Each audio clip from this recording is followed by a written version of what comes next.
Hello दोस्तों, मैं भार्गव आपका स्वागत करता हूं मेरे यूट्यूब चैनल हाउ टू पर। दोस्तों, आज हम बात करने वाले हैं Modi and his cabinet minister कार्यक्रम में भारत के विदेश मंत्री सुब्रमण्यम जयशंकर जी के बारे में, जो कि पहले अपनी भारतीय फॉरेन सर्विसेज में विदेश सचिव रह चुके हैं। ठीक है दोस्तों, आइए दोस्तों इनके बारे में कुछ और जानकारी लेते हैं पूरे जीवन चरित्र के बारे में। सुब्रमण्यम जयशंकर जी का जन्म 9 जनवरी 1955 में एक भारतीय परिवार में हुआ।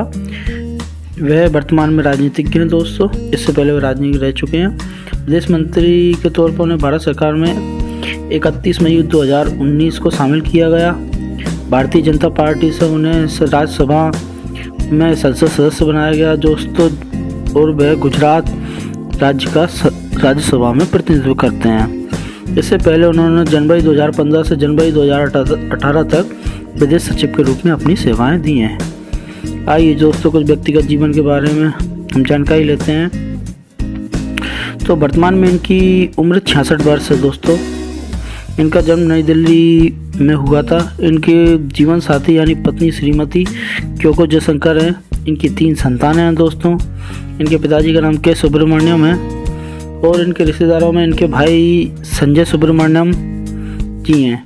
इन्होंने अपनी शिक्षा दिल्ली विश्वविद्यालय से BA MA और जवाहरलाल नेहरू विश्वविद्यालय यानी JNU से MA MPhil PhD की है। इनका पैसा देखा जाए तो शुरुआत में दोस्तों IFS यानी इंडियन फॉरेन सर्विसेज था। बाद में ये राजनीति में आए। इंडियन फॉरेन सर्विसेज में रहते हुए इनके कार्यों के लिए इन्हें 2019 में पद्मश्री से सम्मानित किया गया। आइए दोस्तों इनके बारे में कुछ और जानते हैं डिटेल में। दोस्तों, वे भारतीय विदेश सेवा के 38 से अधिक वर्षों तक उन्होंने भारतीय विदेश सेवा में अपना योगदान दिया। राजनीतिक करियर के दौरान वे विभिन्न पदों पर कार्य किया। भारत और विदेशों के में उच्चायुक्त के रूप में इन्होंने सिंगापुर में 2007 से 9 तक, राजदूत के रूप में चेक गणराज्य में 2001 से 4 तक, चीन में 2009 से 13 तक व USA में 2014 से लेकर 2015 तक ये भारत के राजदूत रहे। भारत और अमेरिका असैन्य परमाणु समझौते पर बातचीत करने में भी इन्होंने अहम भूमिका निभाई।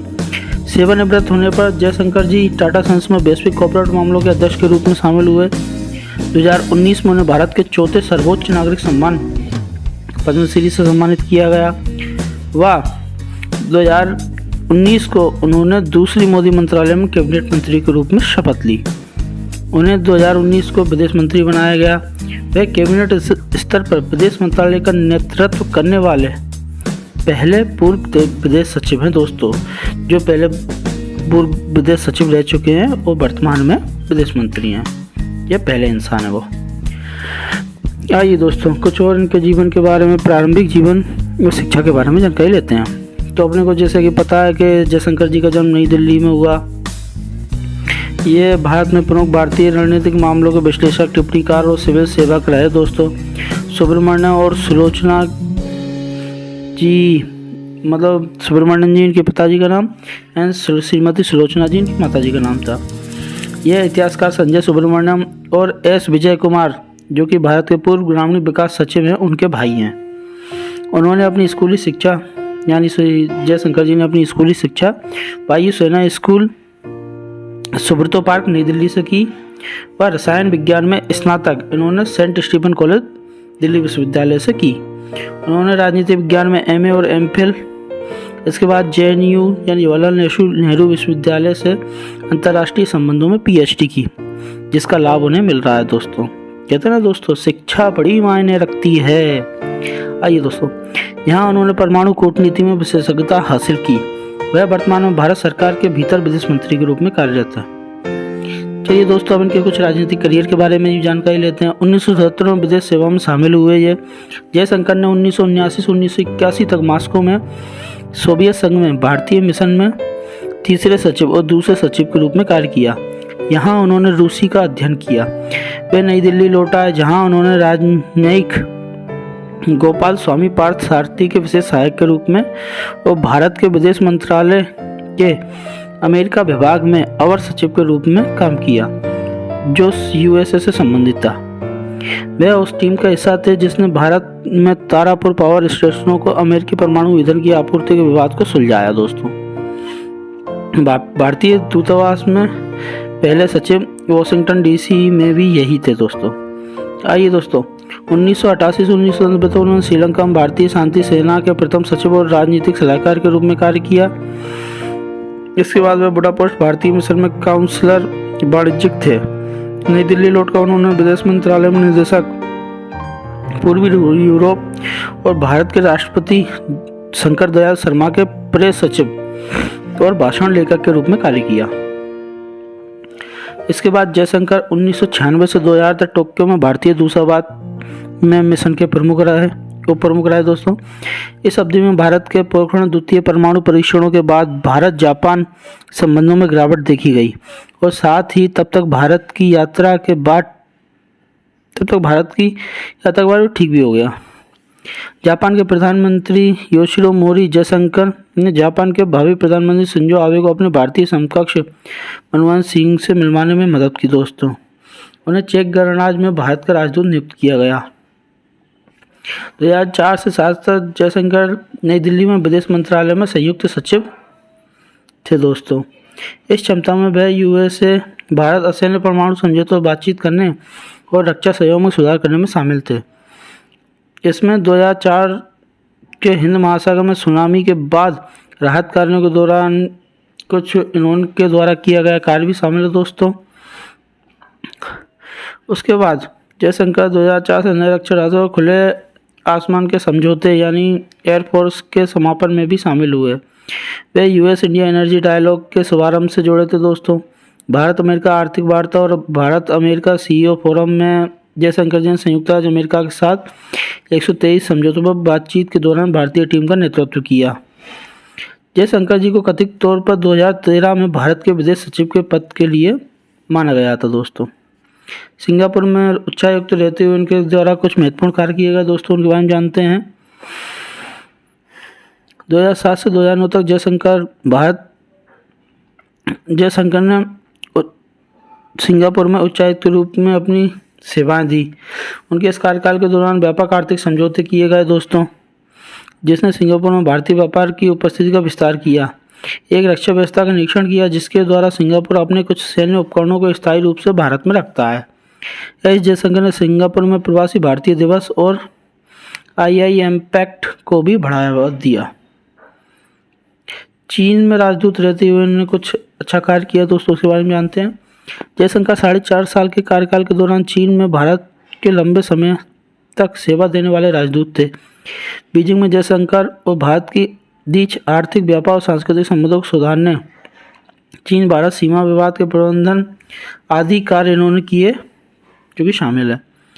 चीन में भारत के राजदूत के रूप में जयशंकर का कार्यकाल दोनों देशों के बीच संबंधों में कई प्रमुख विकास को लेकर आया दोस्तों।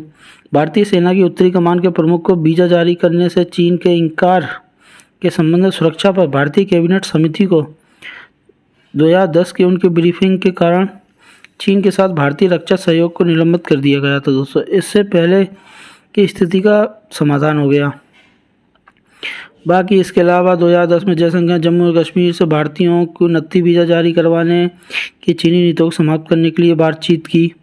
उसके बाद 2012 में चीनी पासपोर्ट पर दिखा अरुणाचल प्रदेश और चीन के हिस्से के रूप में अक्साई चिन्ह को दिखाने के उनके चीनी नागरिकों को रक्षा क्षेत्र को भारत के हिस्से के रूप में दिखाने पर हुए वीज़ा जारी करने का जो आदेश हुआ था उसको हटवाने में भी जयशंकर जी की महत्वपूर्ण भूमिका थी। उसके बाद उन्होंने लद्दाख के देपसांग मैदानों पर चीन की पीपल्स लिबरेशन आर्मी द्वारा छावनी के परिणाम स्वरूप गतिरोध जो उत्पन्न हुआ था उसका अंत करने के लिए उन्होंने बातचीत की दोस्तों। चीनी सेना ने प्रीमियर लीग केक्यांग की भारत यात्रा निर्धारित को रद्द करने की धमकी दी, लेकिन वो वापस ले ली गई। इसमें भी जयशंकर जी ने अपनी बातचीत का लोहा मनवाया। जयशंकर जी ने चीन के साथ गहरे भारतीय सहयोग की वकालत की जब तक कि वे भारत के मूल हितों का सम्मान किया गया। चीन में काम कर रहे भारतीय व्यवसायों के लिए बेहतर बाजार पहुंच के लिए तर्क दिया दोस्तों। द्वितीय आर्थिक संबंधों के लिए अधिक संतुलन व्यापार आवश्यक बनाया दोस्तों। चूँकि बीजिंग में उनका कार्यकाल समाप्त हो रहा था, जयशंकर जी उस समय प्रधानमंत्री रहे मनमोहन सिंह जी के तहत विदेश सचिव बनने पर विचार कर रहे थे। हालांकि सिंह की सरकार के सदस्यों के आंतरिक दबाव था, जिन्होंने विदेश सेवा में थोड़ा और समय दिया था और उनकी विदेश सचिव की नियुक्ति को रोक दिया गया। उसके बाद संयुक्त अमेरिका में इन्हें राजदूत बनाया गया। दोस्तों, जयशंकर जी को सितंबर 2013 में संयुक्त राज्य अमेरिका में भारत के राजदूत के रूप में नियुक्त किया गया, जो कि वह देवयानी गोखला की घटना के बीच संयुक्त राज्य अमेरिका पहुंचे। देवयानी खोबरागड़े की घटना और संयुक्त राज्य अमेरिका भारतीय राजनीति के प्रस्थान के लिए बातचीत में शामिल थे। जयशंकर ने Carnegie Endowment for International Peace को संबोधित किया, जहां उन्होंने तर्क दिया कि भव्य रणनीति अंडर राइटिंग भारत अमेरिका के बीच संबंध मौलिक रूप से मजबूत हैं, लेकिन यह संबंध भावना की समस्या से ग्रस्त है। उन्होंने औपचारिक रूप से अमेरिकी राष्ट्रीय बराक ओबामा को अपनी साख प्रस्तुत की। जयशंकर सितंबर 2014 में भारतीय नए प्रधानमंत्री नरेंद्र मोदी की संयुक्त राज्य अमेरिका की पहली यात्रा की योजना बनाने में शामिल थे। दोस्तों, उनके आगमन पर उनका स्वागत किया और भारतीय अमेरिकी समुदाय के सदस्यों के लिए उनके सम्मान में रात्रि भोज की मेजबानी की। आइए दोस्तों, इनके कुछ राजनीतिक करियर के बारे में जानते हैं। जयशंकर को 19 जनवरी 2019 को भारत के विदेश सचिव के रूप में नियुक्त किया गया मोदी सरकार ने। उनकी नियुक्ति की घोषणा प्रधानमंत्री मोदी की अध्यक्षता में कैबिनेट समिति ने की। जयशंकर व्यापक रूप से 2015 नेपाल नाकाबंदी के मूल योजनाकार होने का श्रेय दिया जाता है। जब दोस्तों 2015 में बिहार और नेपाल बॉर्डर पर जो लॉकडाउन हुआ था, मतलब नेपाल पर इंडियन माल की सप्लाइंग बंद हो गई थी, तो इसको खुलवाने में जयशंकर जी का बहुत बड़ा हाथ था। उसके बाद इन्हें विदेश मंत्री नियुक्त किया गया 31 मई 2019 को। उन्हें विदेश मंत्री कार्यालय में नियुक्त किया दोस्तों।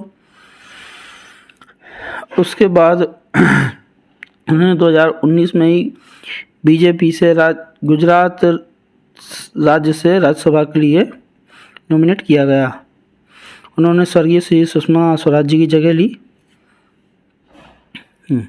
अक्टूबर 2020 में जयशंकर और भारतीय रक्षा मंत्री राजनाथ सिंह ने अमेरिकी विदेश मंत्री माइक पोम्पियो और अमेरिकी रक्षा सचिव मार्क टी एरियोजना के साथ भूस्थानिक सहयोग पर बुनियादी विनिमय और सहयोग समझौते पर हस्ताक्षर करने के लिए मुलाकात की, जो साझाकरण की सुविधा प्रदान करता है। यूएसए और भारत के बीच अत्याधुनिक सटीक समुद्री वैमानिक स्थलाकृति और भूस्ताटिक डेटा पर पहुंच सहित संवेदनशील जानकारी और खुफिया जानकारी आदि के समझौते हुए दोस्तों। लेकिन सूचना सुरक्षा पर पिछली चिंताओं ने संयुक्त प्रगतिशील गठबंधन यूपीए गठबंधन सरकार को इस अवरोध करने के लिए मजबूर किया था दोस्तों। बातचीत में जवाब के लिए चीनी प्रवक्ता ने विदेश मामलों के मंत्रालय वांग कदम की आलोचना की और पोम्पियो को सलाह दी, पर अपने शीत युद्ध की मानसिकता, शून्य राशि मानसिकता और बंद गाना का परित्याग, चीन खतरा आदि की स्थिति को देखते हुए यह सब टाला गया दोस्तों। व्यक्तिगत जीवन के बारे में कुछ और जानते हैं। जयशंकर जी का विवाह